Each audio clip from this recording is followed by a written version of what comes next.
For the second installment of the RADNUC web series, I was joined by Paul Stirzaker, engineering manager of the product design group at Springfields Fuels.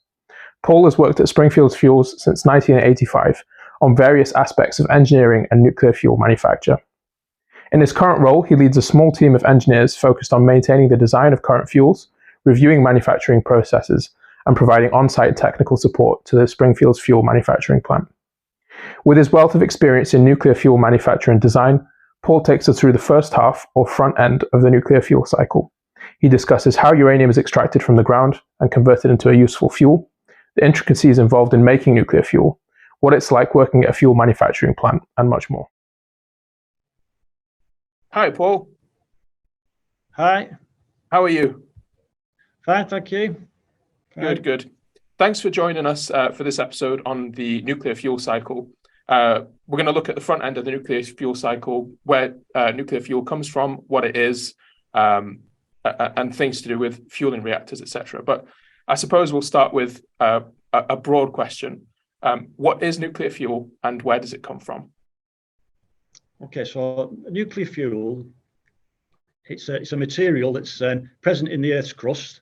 It's out there in the world, created right back at the beginning of time, I guess, at the Big Bang, when the planet was created. It's the material that we use for fuel is uranium.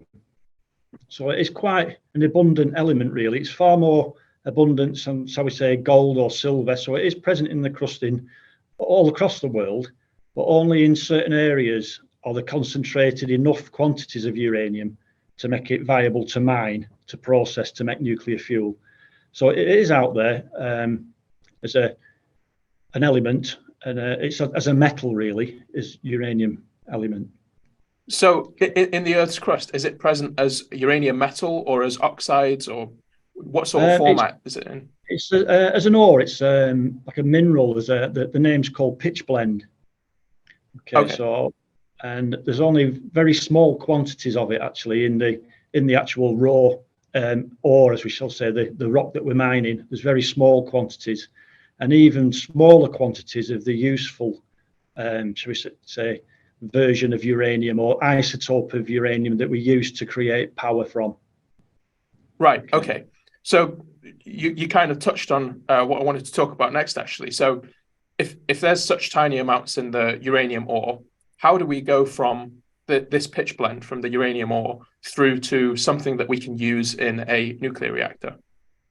Okay, so this is quite a long process. So first stage is actually taking it out of the Earth's crust. So this would be mining, and there's a few different various different ways of mining this. So it could be an open pit mining. So if the deposit is on close to the surface, it's just a case of digging the earth away from the surface of the Earth's crust.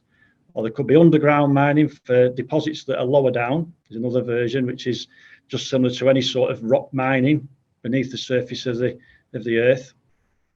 Or another method is in situ leaching, which is, I think, is the most used method at the moment. And this is drilling down into the Earth's crust and injecting leaching solutions, acids and alkalis, to extract, to dissolve the uranium out and extract it that way without actually damaging the surface by excavating it and bringing the rock out of the surface. So those are the three sort of mining methods, and this is producing our raw ore, of which the uranium part of it, which is called pitch blende, is we're going to use to actually ultimately make the nuclear fuel. So there's some very front end processes then, from the raw crushing up of the rocks, grinding it and milling it, and some chemical treatments, some purifications using chemicals, acids and alkalis, filtration, precipitation, and ultimately what we're trying to do is purify it as much as we can to get it in a useful form to take it to your nuclear fuel manufacturing factory, if you like. So what we're looking for in this first stage is to produce a product called uranium ore concentrate. Well, it's got a few names. Another term is it's called yellow cake. That term comes from really describing what it looks like. To describe it, for people that remember mustard powder, that you used to get Coleman's mustard powder, like a yellow powder or like a yellow powder paint type of material.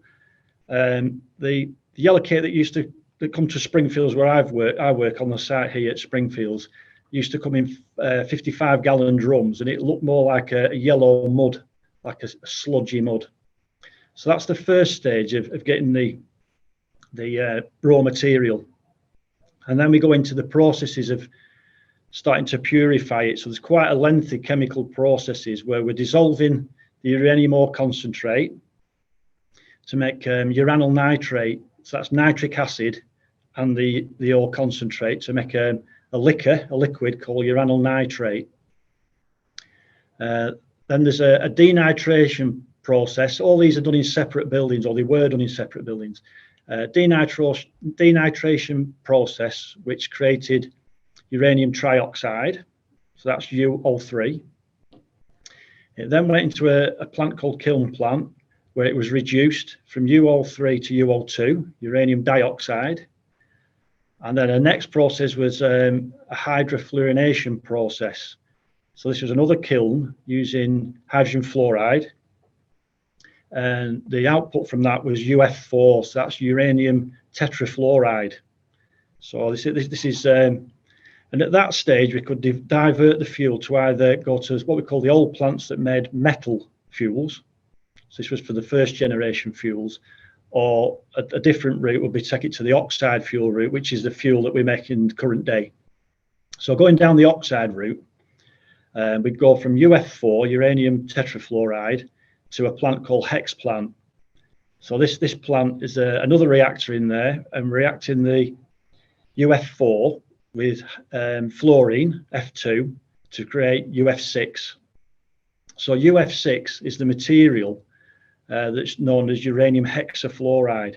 So this is the material that we use that gets put into cylinders and transferred around the world. So if you're buying uranium fuel, or the product that we make uranium fuel from, is uranium hexafluoride.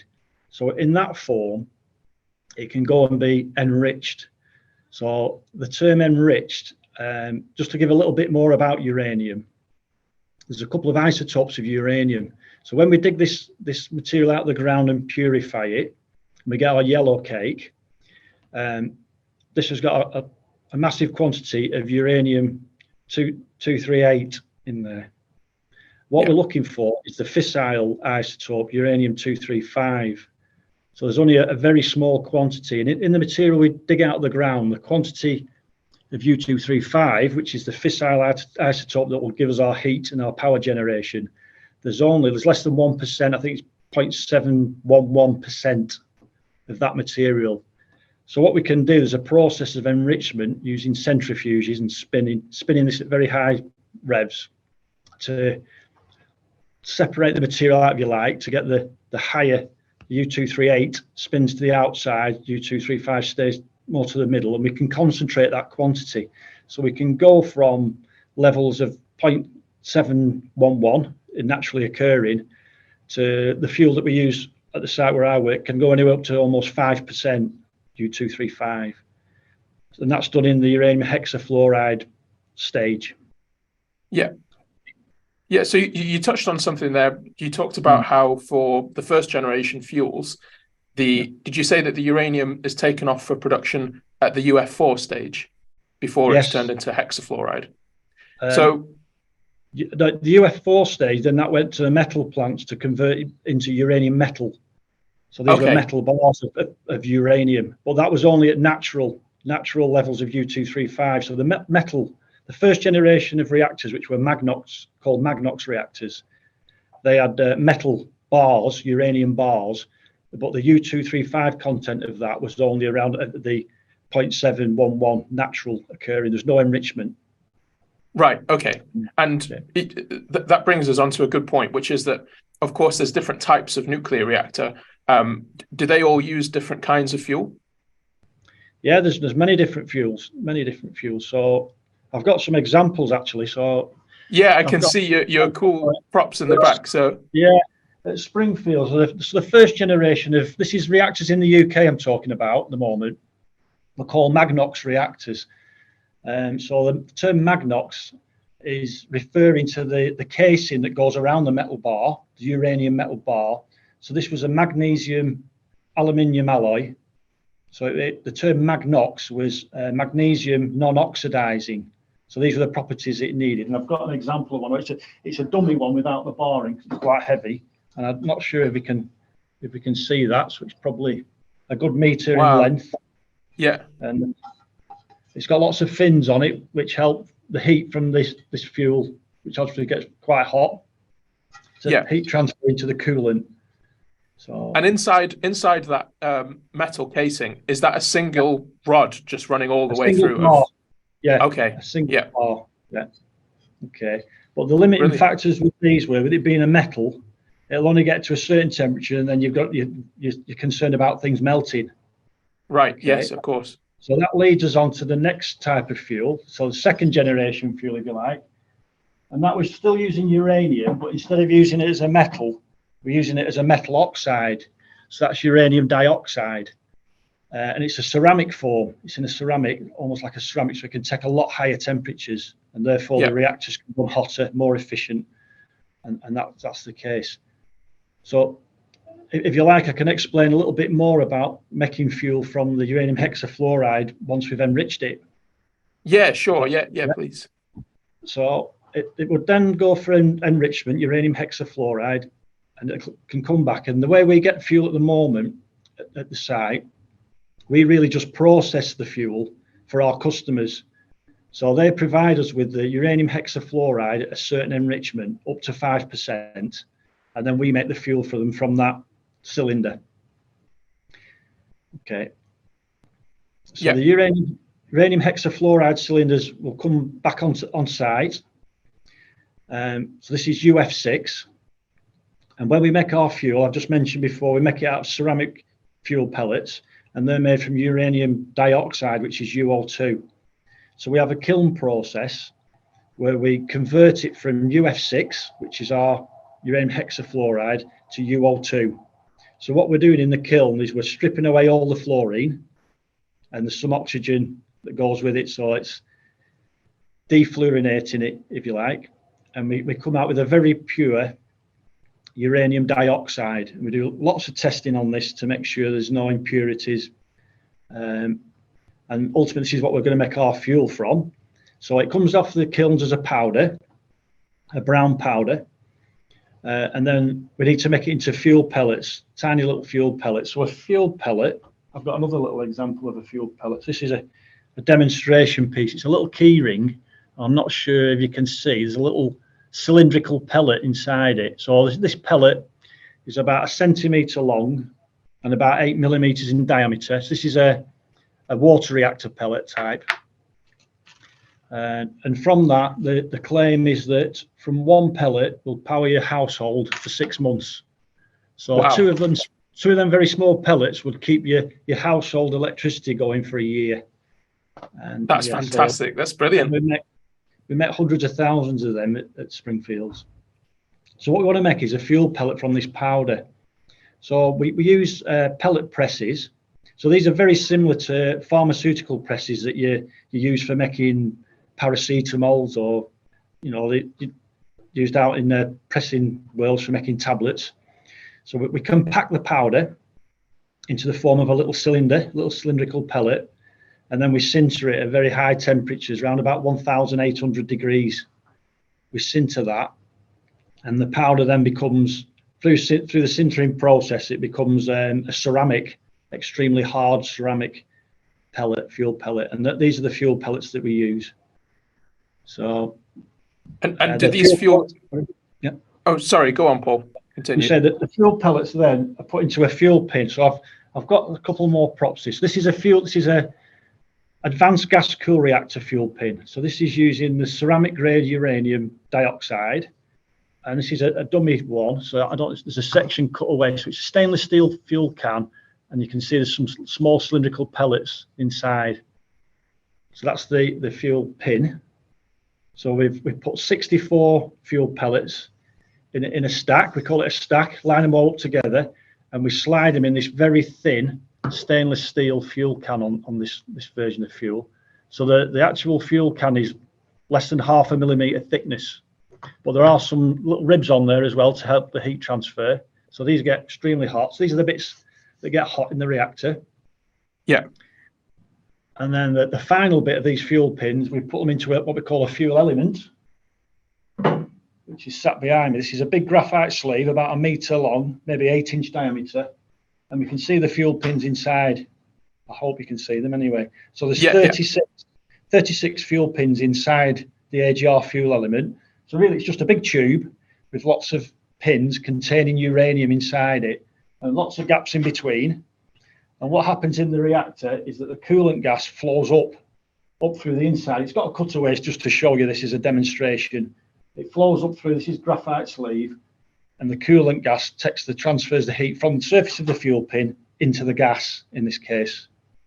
Yeah. So those assemblies are arranged vertically in the reactor. Yeah. Yeah. For an AGR reactor, generally we stack these at eight of these fuel elements. The interconnect 8 high. So if you picture this 8 together on top of each other, and they're dropped on what's called a stringer into a reactor channel. And each reactor for AGRs have around about 350 channels. Yeah. So there's quite a lot of fuel pellets, considering there's 64 pellets in a pin, 36 pins in an element, 8 elements in a channel, 350 channels. Wow. Yeah, I'm not quick enough to do the maths on the spot, but that's a lot of the little pellets, isn't it? Yeah. Yeah. Okay. You brought something up when you were talking about the manufacturing process. I'm trying to picture in my head how the manufacturing actually happens. So is the virgin fuel dangerous? This process, is it quite hands-on, or is it all done by machines? There's a lot of automation, a lot of machinery. Uranium, when we've converted into uranium dioxide, it is the material that we use for fuel. So in a nuclear reactor, we get it under certain conditions where we say it's undergoing fission, it's creating heat, but that's in controlled conditions. It's a chain reaction that we've got under control, and we can make it hotter and cooler and control it. But there are circumstances that you could get where you could create the chain reaction, to go out of control and outside of a nuclear reactor. So then you'd have what's called a criticality, which is a nuclear incident, an accident, which we have had in the world, Chernobyl and places like that, where things go out of control. So in the processing that we've got, there's definitely sufficient quantities for things to go very, very wrong and create a criticality. We've definitely got enough material to do that. But the way that the plants are designed keeps things segregated. So to get criticality, there's certain conditions you might need. You might need a mass, a certain amount of uranium to go to critical. You might need a certain shape. So we say the best case to go critical, or the worst case, if you want to look at it that way, is a sphere. So you have something in the shape of a sphere. So we've got mass is a way we control it. By shape, we control it, keep away from being a sphere. So for an example of that is we've got tanks where we might store, say, residues of uranium. Instead of having a big rectangular shaped tank volume, we have slab tanks that are only 4 inches thick. So they're very slim tanks. So the shape is controlling, preventing criticality. And then the other thing that we can control it by is moderation. So something that can start the criticality process off are things called moderators, which slow neutrons down.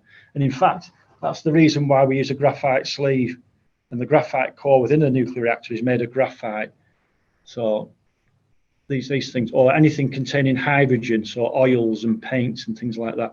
So there is dangers there from criticality side of things, but we have the design of the plant and the processes prevent things from getting in the wrong set of conditions. So that's safety wise. So it'd be very difficult to do it. You'd have to go out of your way intentionally to do it.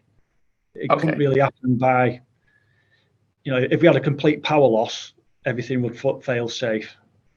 Okay. That's the criticality side of things. Also the sort of the safety side of it for handling for humans as well, because humans have got to interact.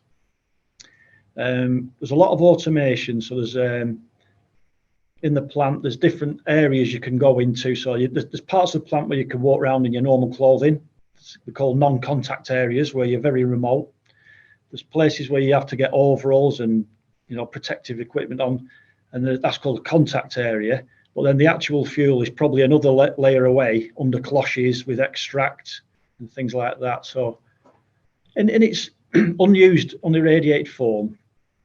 There's not a lot of safety issues from irradiation from, say, gamma beta radiations becoming, damaging you. But the main danger or the main risks are to do with alpha radiation.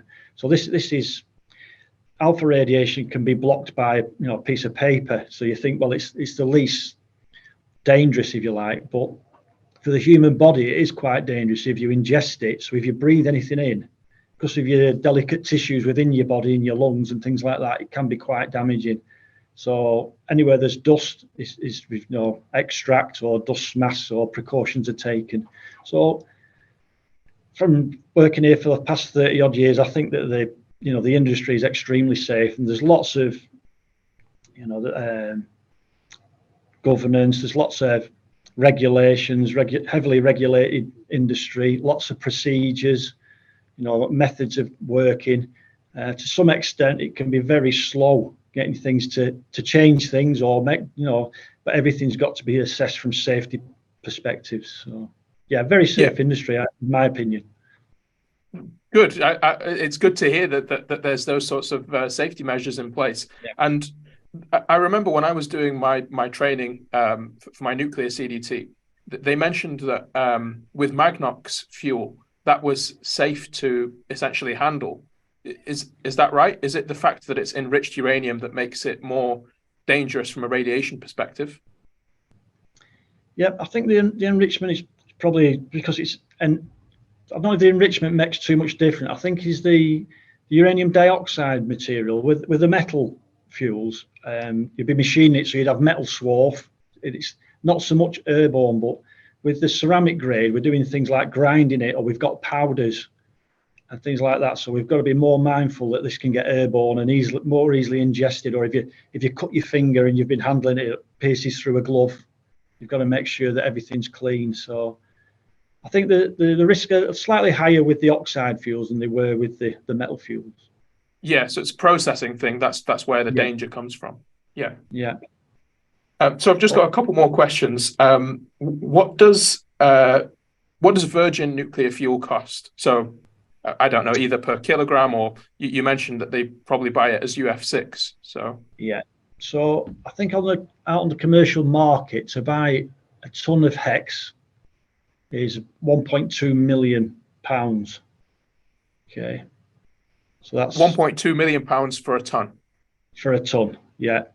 And that's uranium hexafluoride, and that's round about, I'd say, maybe a 3% enriched. So we can go up to 5%. So it's middle of the road, 3%, say 2.5%, 3% is 1.2 million for a cylinder.